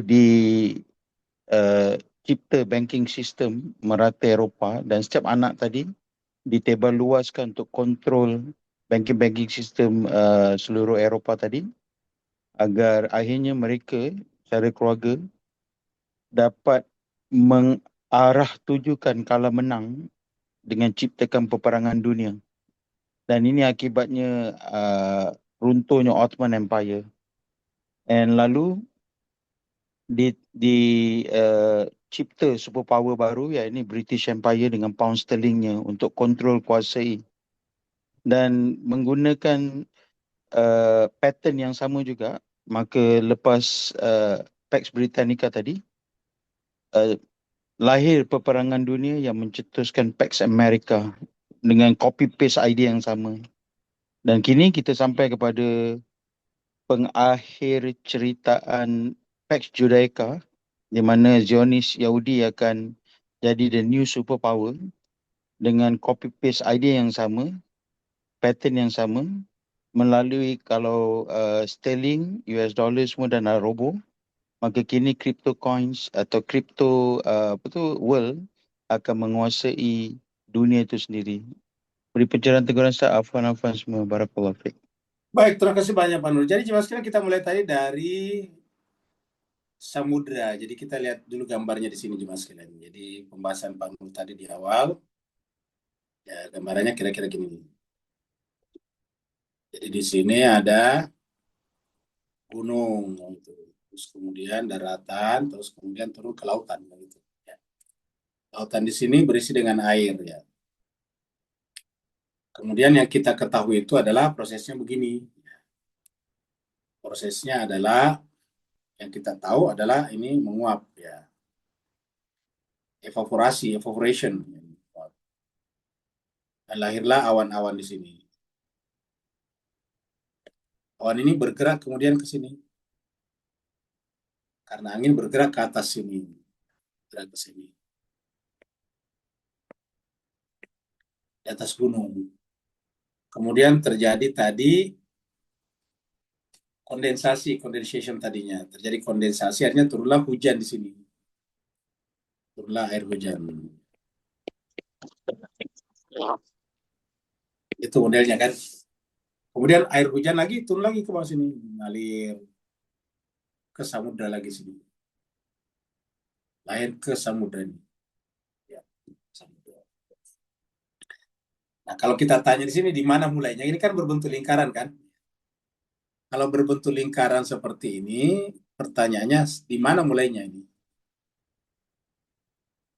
Kamu gitu, lingkaran melingkar, cyclical. Kalau kita melihatnya secara awam, kita mengatakan mulai dari sini, dari terjadi penguapan di sini, terjadi evaporation di sini, kemudian ya jadi ini evaporasi di sini, lalu kemudian naik menjadi awan. Awan bergerak oleh angin, lari ke daratan, kemudian turun menjadi hujan setelah terjadi condensation. Ya. Turun lagi air hujan ke samudra lagi, berputar-putar. Jadi kalau kita tanya sekarang di mana mulainya? Di sini kan. Nah pertanyaannya, dari mana air di sini? Nah itu muncul lagi pertanyaannya. Kan tidak bisa ada air di sini kalau tidak ada permulaannya, dari mana awalnya. Jadi startnya air di sini, bikinnya di sini di mana? Kita katakan dari atas, dari sini. Nah, ada seperti telur, ayam dan telur, mana duluan? Maka Al-Quranlah yang menjawabnya dengan kata-kata anzala minas sama'i ma'a, dialah yang menurunkan air itu dari langit. Berarti ini yang pertama ini. Berarti tadinya setelah bumi terbentuk, yang muncul adalah awan-awan. Tidak ada air dulu sini, masih kering. Masih kering kerontang di sini. Yang ada adalah awan-awan ini. Awan-awan ini kemudian berinteraksi satu sama lain. karena pergeseran cuaca, perubahan cuaca, temperatur dan sebagainya. Lalu kemudian terjadilah yang disebut dengan evaporasi tadinya. Terjadilah kondensasi. Jadi lahirlah hujan, baru terisilah di sini kan banyak sekali awannya tadi sini nih. Sampai terus-menerus hujan, penuhlah di sini samudra. Jadi awalnya dari langit. Lagi-lagi air itu awalnya dari langit. Dan air itu adalah sumber kehidupan. Maka kehidupan itu dari langit, dari Allah Subhanahu wa taala. Nah, jadi seperti inilah pembahasannya kalau versi Al-Qur'an. Jadi dari langit dan air itu adalah kehidupan, semuanya bermula dari air, maka kemudian kehidupan itu bermula dari langit dan Allah menyebut diri sebagai Al-Hayyu yang maha hidup dan cara menghidupkan bumi dengan menurunkan hujan. Karena kalau tidak ada air hujan, ya tidak ada kehidupan di bumi ini. Di gunung-gunung tidak ada pohon-pohon, ya. Tidak mungkin ada pohon-pohon di sini kalau tidak ada, ya, tidak mungkin ada pohon-pohon di sini. Ya, kalau tidak ada misalnya, ya tidak mungkin ada pohon-pohon di sini. Ya. Kalau tidak ada air, ya. Di pohon-pohon di sini karena ada air. Ya. Di pohon-pohon di sini karena ada air. Ya. Airlah yang kemudian menyebabkan muncul ini pohon-pohon dan manusia hadir di sini. Nah, jadi ini yang pertama dari air, dari langit. Jadi kehidupan dari langit. Nah, langit itu apa? Kita lihat di Mas sebagai tubuh kita itu juga mempunyai unsur langit. Ya, ada tubuhnya. Tubuh kita itu kering kalau tidak ada airnya dari langit. Tubuh kita itu adalah dari tanah. Terus kemudian ada air dari langit. Air dari langit dalam tubuh kita menjadi yang disebut dengan jiwa, ya, nafs yang berangkat yang berasal dari fitrah itu, yang berangkat dari roh Allah itu. Jadi lahirlah di sana. Jadi kita biasa mendengarkan di kita sebetulnya ada 3 unsur. Yang pertama adalah tanah, raga, kemudian roh, lalu kemudian berjumpa menjadi nafs. Gitu. Jadi isinya adalah langitlah yang menghidupkan kita. Dan inilah yang kemudian menjadi kehidupan. Nah, ketika unsur langit ini kita ini sebut unsur langit ya. Unsur langit. Ya. Langit ini nama lain daripada Tuhan ya, Rob. Ya, ini adalah Lord. Ketika unsur Tuhan atau God atau Lord ini kita hilangkan, apa yang terjadi kemudian? Terjadilah sekularisasi, keringlah kehidupan ini. Dan itulah yang terjadi pada sekularisme sekarang. Itu yang terjadi tadi, sehingga kemudian ekonomi yang harusnya menghidupkan manusia justru berubah menjadi alat eksploitasi seperti yang dimulai tadi oleh Rothschild tadinya. Ya, Rothschild itu adalah pertama kali generasi pertama, satu orang diri di Jerman, lalu kemudian menyebarkan dirinya. Anak-anaknya maksudnya. Punya beberapa anak, 4 orang anak, satu disimpan di Inggris, di mana-mana, di Eropa, dan kemudian membuat cabang banknya sendiri. Jadi bank-bank ini dibuat, cabangnya dipimpin oleh anak-anaknya, lalu kemudian menjadi semacam apa ya? Menjadi network sistem perbankan yang kemudian menjadi penguasa di Eropa, dan Eropa menjadi penguasa dunia, otomatis menjadi penguasa dunia. Ya, dan nanti kemudian membesarkan Imperium Inggris. Waktu itu yang menjadi kekuatan utama adalah sterling atau pound sterling. Setelah nanti runtuh Inggris, ingat runtuh Inggris apakah Rothschild runtuh? Tidak. Karena yang runtuh itu adalah Inggris British sebagai imperium. Tetapi kekuatan ekonomi global dalam hal ini adalah the core-nya adalah Rothschild keluarga tetap ada. Nah, kemudian setelah British runtuh pada Perang Dunia Kedua, ya pindah ke pemenang Perang Dunia Kedua yang sangat inti, yaitu Amerika. Nah, maka sejak Perang Dunia Kedua, Amerika menjadi pemimpin setelah pertemuan Bretton Woods, Marshall Plan dan sebagainya. Lalu kemudian dari pound sterling berubah menjadi USD sekarang, USD, dolar Amerika. Itu menjadi kekuatan. Jadi dengan demikian, kenapa misalnya Amerika selalu ingin mengambil negara yang kaya minyak? Seperti mengambil Irak dulu, mengambil Libya, mengambil Syria. terakhir mengambil Venezuela. Karena kita tahu pada tahun 71, waktu samanya Richard Nixon, Presiden Amerika, itu memutuskan hubungan antara dolar dan emas, gold. Tadinya itu ada pairing namanya, ada pairing, di pairing dengan underline-nya dulu dolar itu adalah emas, gold. Tapi sejak shock pidatonya Richard Nixon itu, kemudian melepaskan keterikatan USD dolar Amerika dengan emas, sehingga pada saat itu dolar Amerika cenderung mengalami inflasi terus-menerus. Itulah sebabnya sampai sekarang kita dengarkan harga emas naik terus. Sebetulnya kita tertipu dengan kata-kata harga emas naik terus. Yang benarnya apa? Yang benarnya adalah dolar Amerika jatuh, kan gitu. Jadi dulu untuk membeli satu troy ounce emas gold itu dibutuhkan sekitar cuma ya beberapa ratus dolar Amerika. Sekarang ini sudah 4.000 lebih dolar Amerika per troy ounce. Kalau per gram, di Indonesia sekarang harga emas itu sudah 2 juta rupiah per gram. Dulu cuma 50.000 awal-awal dulu tahun 70-an. Pertanyaannya, kenapa harga emas naik terus? Sebetulnya bukan naik emas. Yang ada adalah dolar Amerika semakin turun. Artinya apa?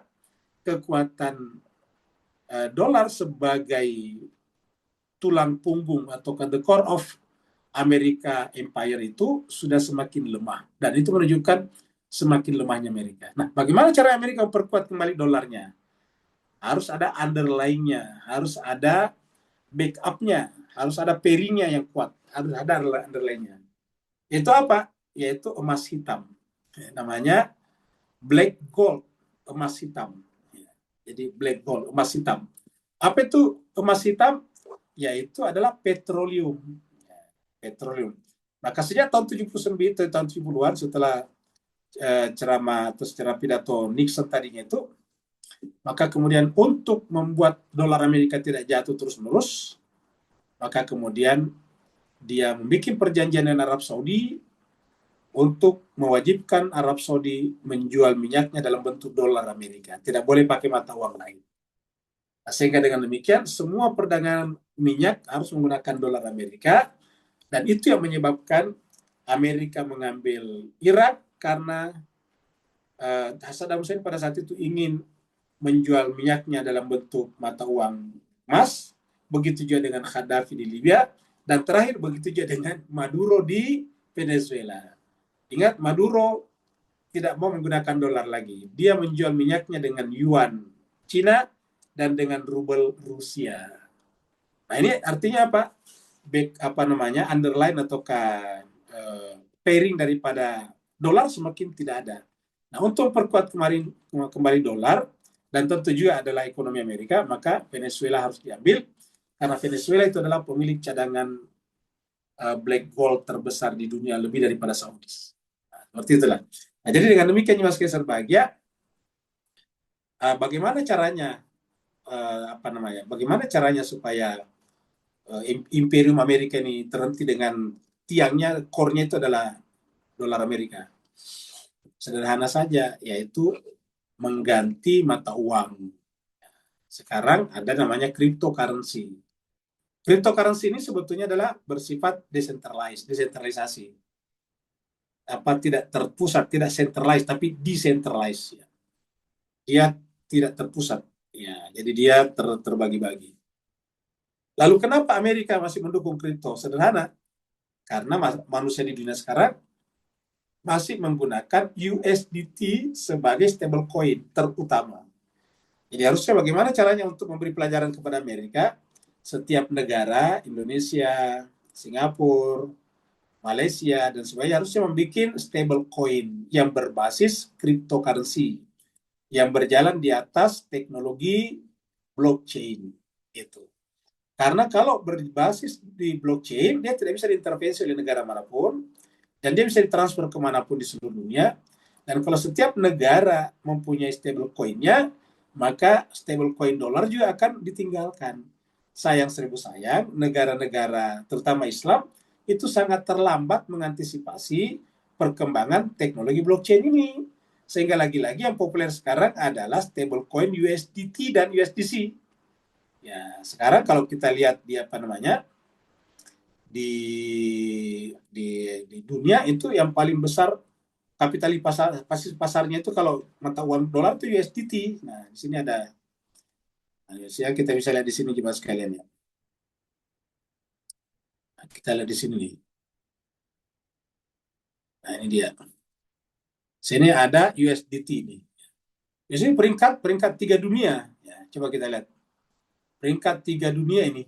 Ya, USDT. Ya, jadi bukan bukan BTC, bukan Bitcoin yang apa namanya seperti ini nomor satu, nomor dua, nomor USDT ini. Padahal ini baru nih, kalau BTC nomor satu oke lah sudah lama. Tapi ini USDT ini sudah masih baru nih ya, USDT. US dollar Tether yang menerbitkannya. Jadi kita lihat di Mas Kester Bahagia, ya, perdagangannya saja itu sudah 186 billion US dollar ini. 186 billion. Kalau BTC hari ini adalah 1,1.9 triliun. Ini triliun ini. Kali ini billion. Tapi artinya sudah naik terus ini dari bawah. Yang kedua siapa lagi? Ini adalah USDC naik nih. Ini baru semua nih. Tapi sekarang sudah masuk kepada top 10 namanya nih. Ya, 10 besar. USDC. USDC ini bukan kripto, sebenarnya adalah mata uang ini, stablecoin. Stablecoin USD-nya dolar ini. USD dolar. T-nya penerbit.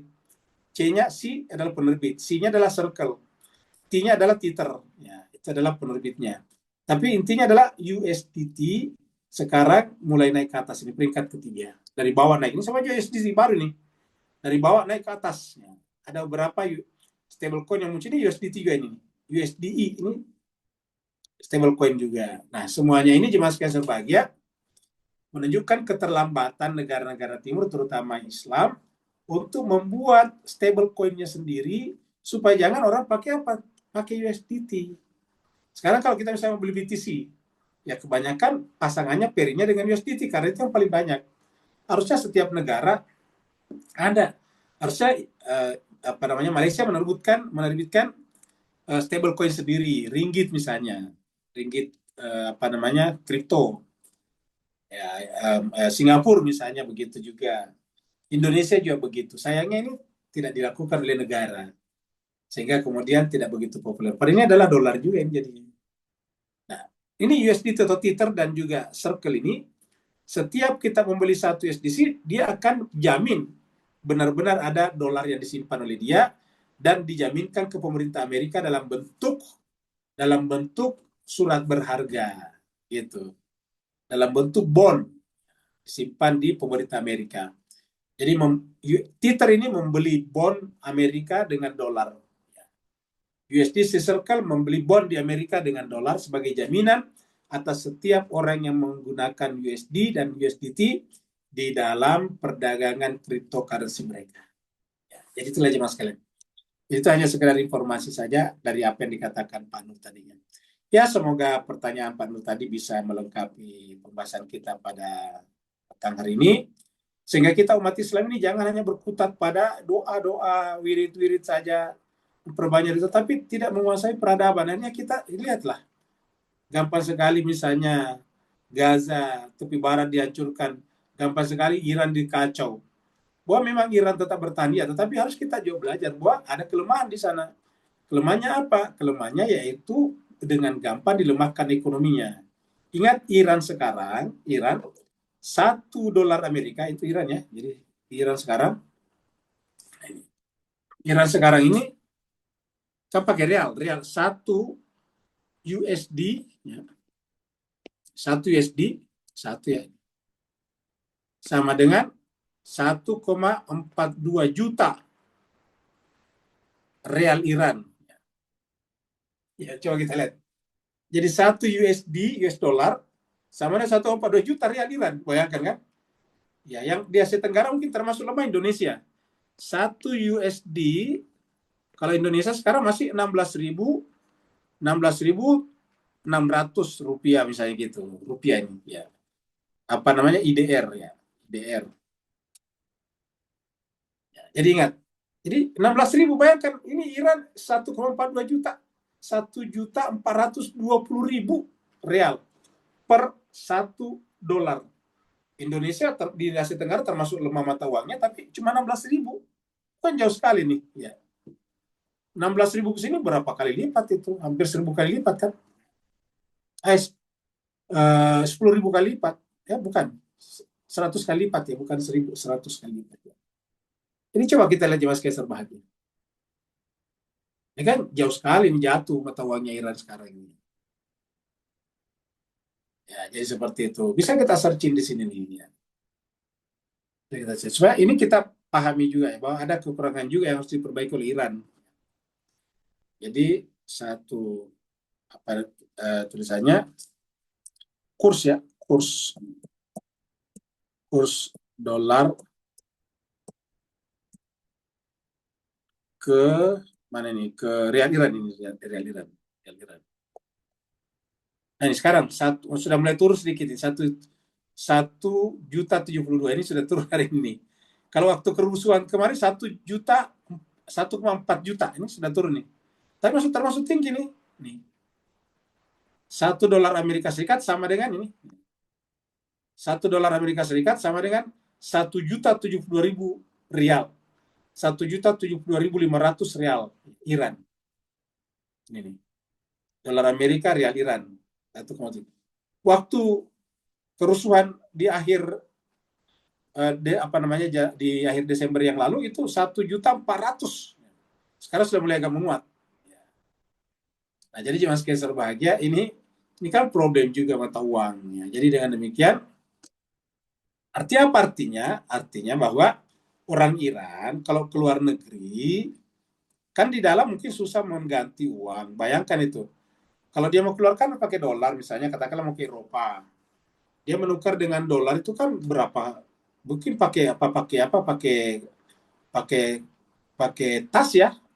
Untuk mendapatkan misalnya $1.000 itu harus pakai tas ini. Bayangkan nih kalau $1.000 ini kan $1 nih. Ini kali 1.000 aja ini berapa rial itu? Iya. Jadi harus dibawa tas yang berisi uang begitu banyak untuk menukarnya dengan dolar. Jadi ini juga kelemahan. Itu yang pertama. Yang kedua, ya di Iran masih gampang sekali disusupi oleh Mossad. Ini juga harus diperbaiki. Dengan demikian ini di Iran menurut saya tidak mungkin runtuh, tetapi ada yang harus diperbaiki. Yang pertama adalah kekuatan ekonominya, financial power. Yang kedua adalah spy-nya, intelijennya. Jadi harus bisa melakukan kontra intelijen yang sangat efektif. Sehingga jangan sampai seperti sekarang bisa disusupkan orang-orang yang Mossad masuk dengan peralatan-peralatan yang canggih. Karena kita lihat kemarin di Iran itu ada hampir 2.000 orang yang meninggal, itu semuanya ditembak oleh para demonstran yang mempersenjatai diri. Nah, pertanyaan dari mana senjata itu? Dikirim dari luar, diselundupkan. Nah, kan ini artinya ada kelemahan-kelemahan dari sisi intelijen di sana, seperti itu. Nah, kalau kita misalnya punya intelijen yang kuat, katakanlah misalnya Singapura ya. Kalau di Singapura itu namanya saja sedikit tercoreng itu susah masuk Singapura kan begitu.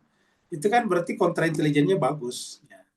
Dan kontra intelijen itu diperlukan untuk menjaga keamanan negara. Jadi misalnya mungkin kita masuk Singapura dihambat, mungkin kita marah. Harusnya kita tidak boleh marah. Kenapa? Karena itulah cara sebuah negara untuk menjaga keamanan negaranya. Kalau dia tidak ketat, ya nanti kan kacau. Apalagi Singapura kan negaranya kecil. Kekacauan sedikit bisa berpengaruh luar biasa. Dengan demikian, intinya adalah kontra intelijen ini perlu dilakukan. Saya kira itu aja Mas Kren. Terima kasih banyak. Ada lagi, Ustaz. Keren. Di chatroom ada 2 pertanyaan tuh. Oh, iya.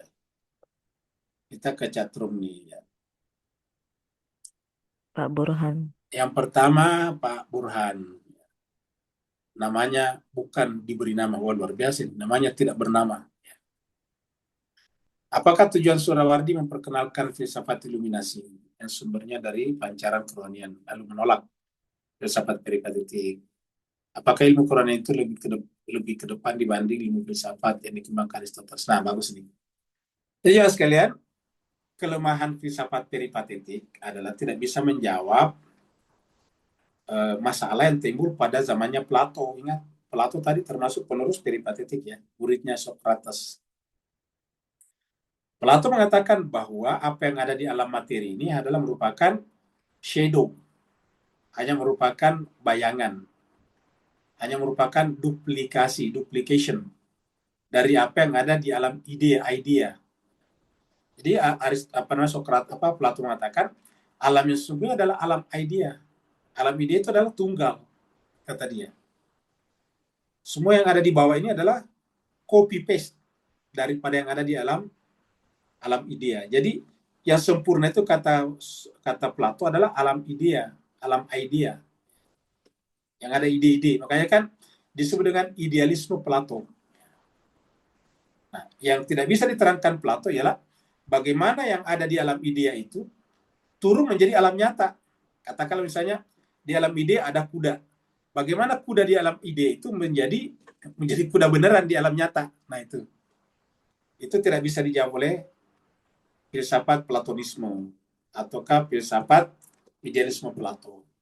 Yang coba memberikan jawaban itu adalah yang disebut dengan Neoplatonisme. Ya, tokoh utamanya seperti Porfiri misalnya. Dia memberikan jawaban bahwa, makanya disebut dengan Neoplatonisme karena meneruskan ajaran Plato. Bahwa caranya yang tunggal, yang satu menjadi banyak, yang di alam idea menjadi alam nyata, dari shadow menjadi asli, itu adalah dengan meleleh. Lahirlah tadi emanasi. Jadi lahirlah filsafat emanasi, emanation. Emanasi itu meleleh. Tapi kekurangannya meleleh ini berarti kan alam ide semua di mana-mana sama meleleh. Yang namanya meleleh itu kan air ya. Air yang ada di es meleleh tetap air. Nah, lahirlah namanya filsafat yang menganggap bahwa semuanya ini adalah Tuhan. Semuanya ini adalah yang tunggal menjadi banyak. Tidak bisa dibedakan mana yang tunggal dan mana yang majemuk. Nah, seperti itu. Akhirnya kemudian yang memberikan jawaban lebih masuk akal adalah Suhrawardi dengan iluminasi. Yaitu bahwa yang satu bisa menjadi banyak atau yang non materi bisa menjadi materi adalah melalui pemancaran, memancar, illuminate, seperti cahaya memancar. Kalau cahaya memancar, cahaya tidak berkurang. Kalau gitu. Kalau emanasi tadi, es mencair, esnya berkurang kan begitu. Ya.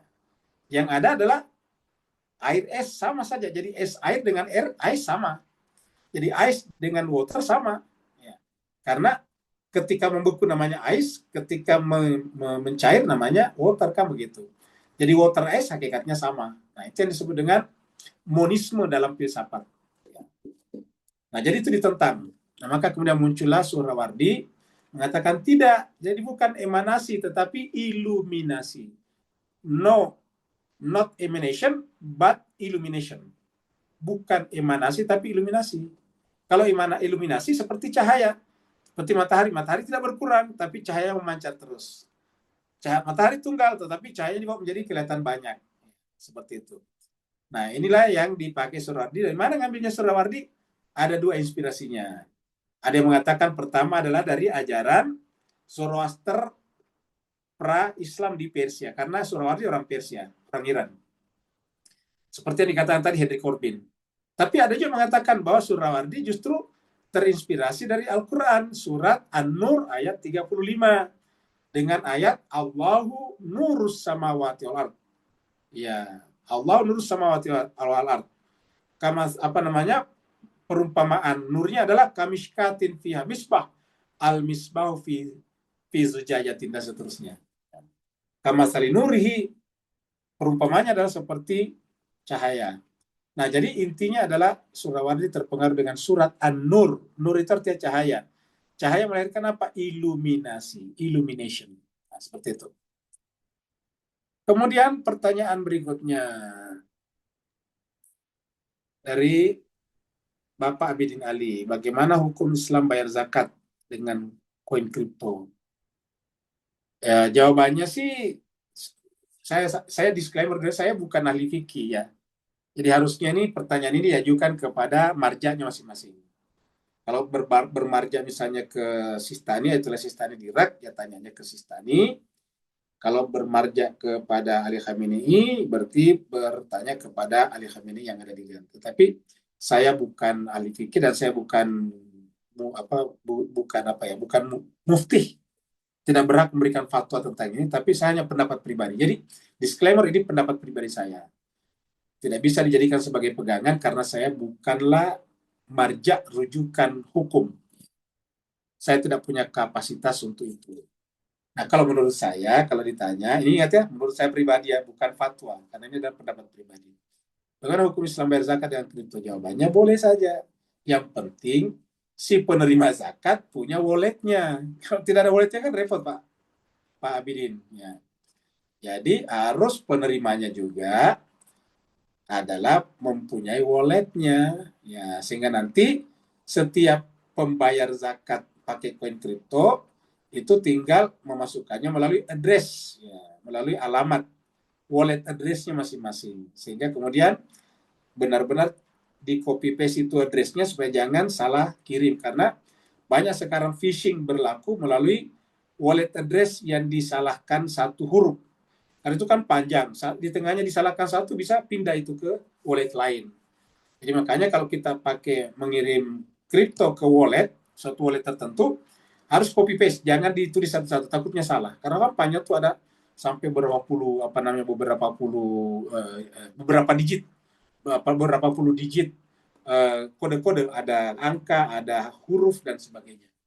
Nah, jadi saya kira sih tidak ada masalah selama penerima zakatnya juga mempunyai wallet kripto, karena kripto dalam konteks ini kan tidak ada bedanya dengan uang, bisa diuangkan juga, tidak ada bedanya. Saya kalau bagaimana orang bayar zakat pakai beras, ya tentu boleh seperti itu. Bagaimana kalau uang? Ya boleh juga, karena uang nanti bisa digunakan beli beras. Nah, seperti itu. Nah, hal yang sama terjadi pada cryptocurrency. Terima kasih banyak. Mohon maaf atas segala kekurangan. Wassalamualaikum warahmatullahi wabarakatuh.